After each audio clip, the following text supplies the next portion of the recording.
Hello అండి, ఈరోజు నేను మీకు చూపిస్తాను ఒక సూపర్ హిట్ చట్నీ ఎలా చేస్తారో. అయితే చాలాసార్లు వీక్ మొత్తం అయిపోయేలోపు మన దగ్గర కొంచెం కొంచెం కూరలు మిగిలిపోతాయి. ఆ కూరతో మీరు సూపర్ హిట్ పచ్చడి చేసుకోవచ్చు. ఫస్ట్గా మీకు కావాల్సింది ఒక బాండి, దాంట్లో కొంచెం ఆయిల్ యాడ్ చేసుకోండి. ఇక్కడ నేను 8 నుంచి 10 వెల్లుల్లిపాయలు, ఒక 5-6 ఘాటుగా ఉన్న పచ్చిమిరపకాయలు తీసుకొని యాడ్ చేసుకున్నాను.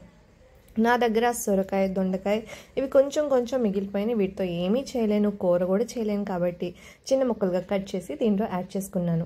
మీ దగ్గర సొరకాయ లేకపోతే బీరకాయ, వంకాయ, ఇలాంటి మామిడికాయ ఏమైనా ఉన్నా కానీ దాన్ని మీరు యాడ్ చేసుకోవచ్చు. మూత పెట్టినప్పుడు గుర్తుపెట్టుకోండి, మొత్తం కవర్ చేసుకోకూడదు. అయితే ఒక 10 నిమిషాల తర్వాత దీంట్లో చింతపండు యాడ్ చేసి మిక్స్ చేసి దీంట్లో కొంచెం ఒక 2 టమాటోస్ యాడ్ చేయండి. ఏ వెజిటేబుల్ వేసినా దాన్ని మంచి కాంబినేషన్ చేయడానికి టమాటో యాడ్ చేయాలి.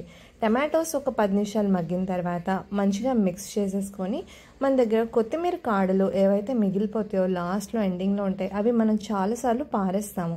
అవి పారేయకుండా మీరు ఫ్రిడ్జ్లో దాచిపెట్టుకొని వీటిని పచ్చళ్ళలో వాడుకుంటే చాలా మంచి టేస్ట్ ఉంటుంది.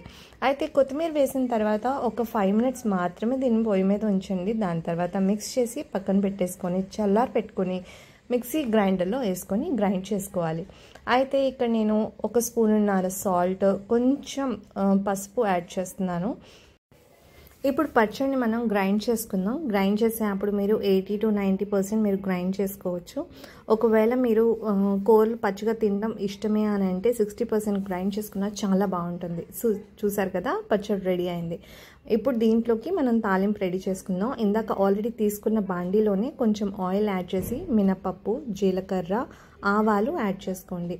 దీంట్లోనే మనం కరివేపాకు, ఎండుమిరపకాయలు కూడా యాడ్ చేసుకుందాం. దీంట్లో ఇంగువ వేసుకోవడం మర్చిపోకండి. ఇంగువ వేస్తే చాలా మంచి టేస్ట్ వస్తుంది. ఇది మంచిగా ఫ్రై అయిన తర్వాత ఈ తాలింపుని పచ్చడిలో యాడ్ చేసుకోండి.